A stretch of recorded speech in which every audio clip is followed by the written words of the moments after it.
Welcome to the reading of the third chapter of the book, The Secret Door to Success by Florence Scovel Shinn. My name is Nse, and I'll be reading this along with you. So go ahead, grab yourself a cup of tea or coffee or water, get comfortable, and let's dive right in. To chapter 3. And the 5 of them were wise. And the 5 of them were wise, and 5 were foolish. They that were foolish took their lamps and took no oil with them. Matthew chapter 25, verse 2 and 3. My subject is the parable of the wise and the foolish virgins. And the 5 of them were wise, and 5 were foolish. They that were foolish took their lamps and took no oil with them, but the wise took oil in their vessels with their lamps. The parable teaches that true prayer means preparation. Jesus Christ said, "And all things whatsoever you shall ask in prayer, believing, you shall receive." Matthew 21, verse 22.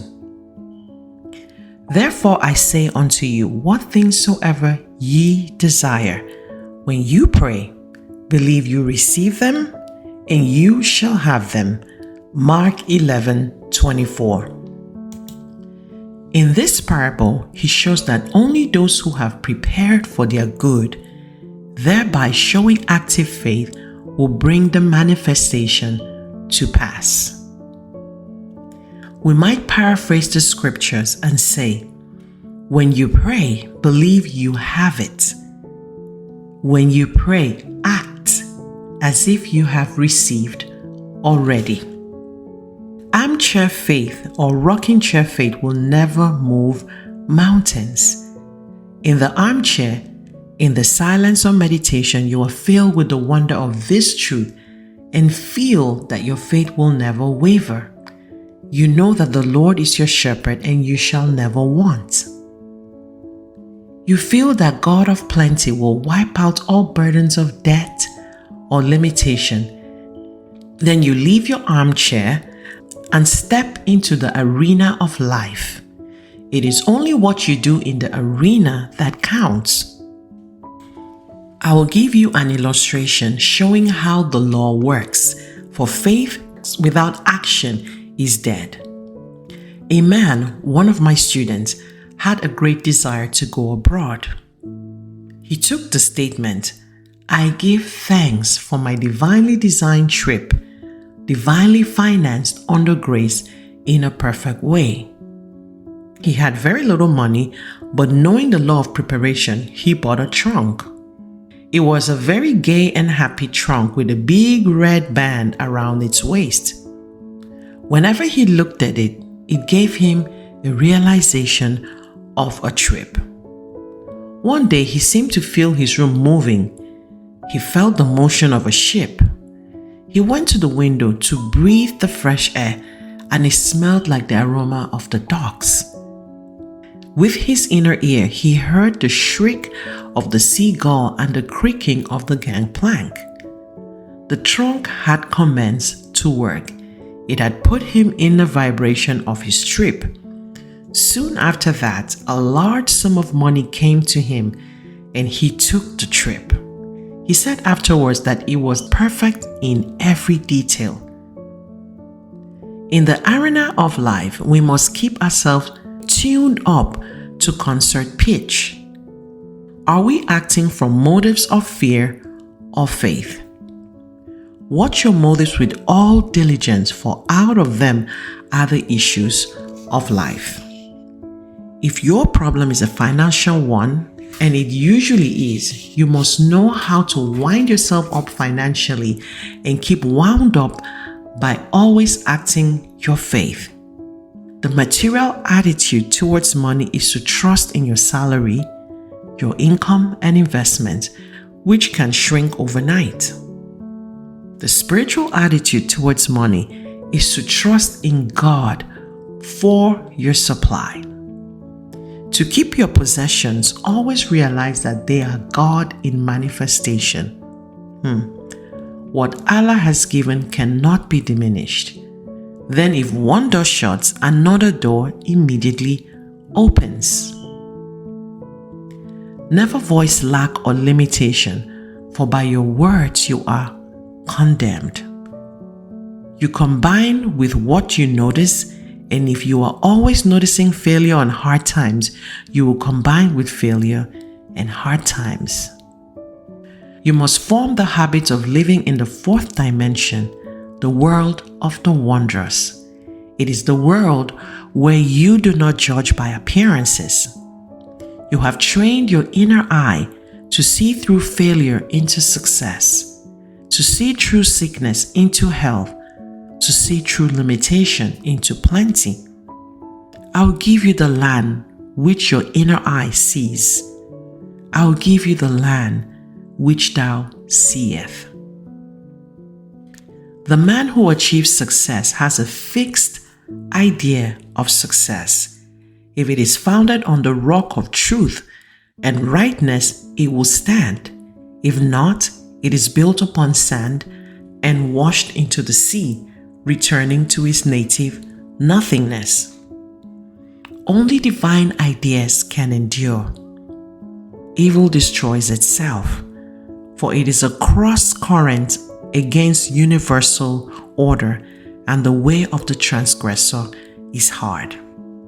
They that were foolish took their lamps and took no oil with them, but the wise took oil in their vessels with their lamps. The lamp symbolizes man's consciousness. The oil is what brings light or understanding. While the bridegroom tarried, they all slumbered and slept. And at midnight there was a cry made, Behold, the bridegroom cometh, go ye out to meet him. Then all those virgins arose and trimmed their lamps. And the foolish said unto the wise, Give us your oil, for our lamps are gone out. The foolish virgins were without wisdom or understanding, which is the oil for the consciousness. And when they were confronted with a serious situation, they had no way of handling it. And when they said to the wise, Give us your oil, the wise answered, saying, Not so, lest there be not enough for us and you, but go ye rather to them that sell and buy for yourselves. That means that the foolish virgins could not receive more than was in their consciousness or what they were vibrating to. The man received the trip because it was in his consciousness as a reality. He believed that he had already received. As he prepared for the trip, he was taking oil for his lamps. With realization comes manifestation.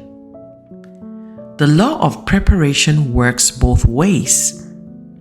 If you prepare for what you fear or do not want, you will begin to attract it. David said, The thing I feared has come upon me. We hear people say, I must put away money in case of illness. They are deliberately preparing to be ill, or I'm saving for a rainy day. The rainy day is sure to come at the most inconvenient time. The divine idea for every man is plenty. Your barn should be full and your cup should overflow, but we must learn to ask aright. For example, take this statement, I call upon the law of accumulation. My supply comes from God and now pours in and piles up under grace. This statement does not give any picture or stint of saving or sickness. It gives a fourth-dimensional feeling of abundance, leaving the channels to infinite intelligence. Every day, you must make a choice. Will you be wise or foolish? Will you prepare for your good? Will you take the giant swing into faith, or serve doubt and fear and bring no oil for your lamps? And while they went to buy, the bridegroom came, and they that were ready went in with him to the marriage, and the door was shut. Afterward came also the other virgins, saying, Lord, Lord, open to us. But he answered and said, Verily I say unto you, I know you not. You may feel that the foolish virgins paid very dearly for neglecting to bring oil for their lamps, but we are dealing with the law of karma, or the law of comeback. It has been called the Judgment Day, which people usually associate with the end of the world. Your Judgment Day comes, they say, in sevens: 7 hours, 7 days, 7 weeks, 7 months, 7 years. It might even come in 7 minutes. Then you pay some karmic debt, the price for having violated spiritual law. You failed to trust God and you took no oil for your lamps.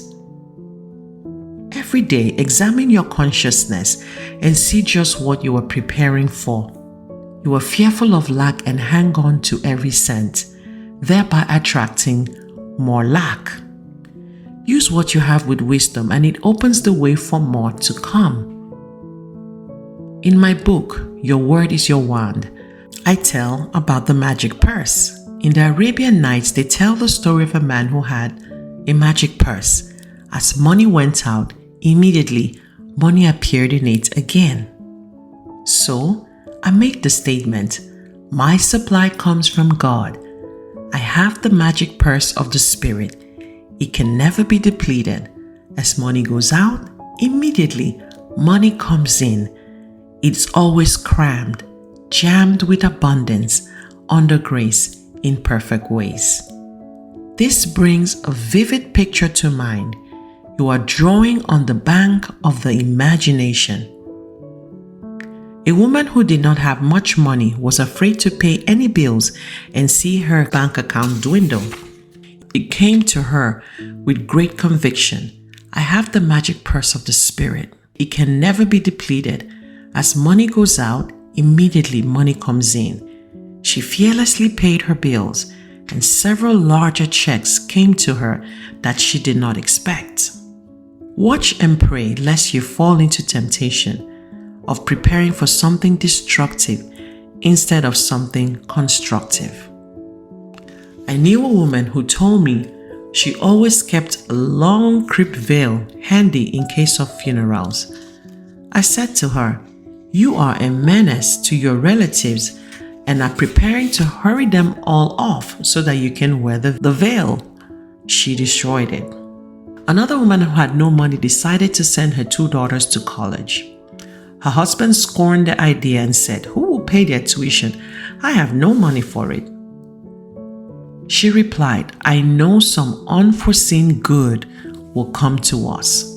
She kept on preparing her daughters for college. Her husband laughed heartily and told all their friends that his wife was sending the girls to college on some unforeseen good. A rich relative suddenly sent her a large sum of money. Some unforeseen good did arrive, for she had shown active faith. I asked what she had said to her husband when the check arrived. She replied, oh, I never antagonized George by telling him I am in the right. So prepare for your unforeseen good. Let every thought and every act express your unwavering faith. Every event in your life is a crystallized idea, something you have invited through either fear or faith, something you have prepared for. So, let us be wise and bring oil for our lamps, and when we least expect it, we shall reap the fruits of our faith. My lamps are now filled with the oil of faith and accomplishment. This brings us to the end of the reading of the 3rd chapter of the book, The Secret Door to Success. As always, I want to know what resonated with you as you listen to the reading of this chapter. Go ahead and leave your comments in the comment section, and if you haven't already, like this video, subscribe to this channel, and share this content with someone that you know is looking for the secret door to success. Until we see again, it's goodbye and God bless.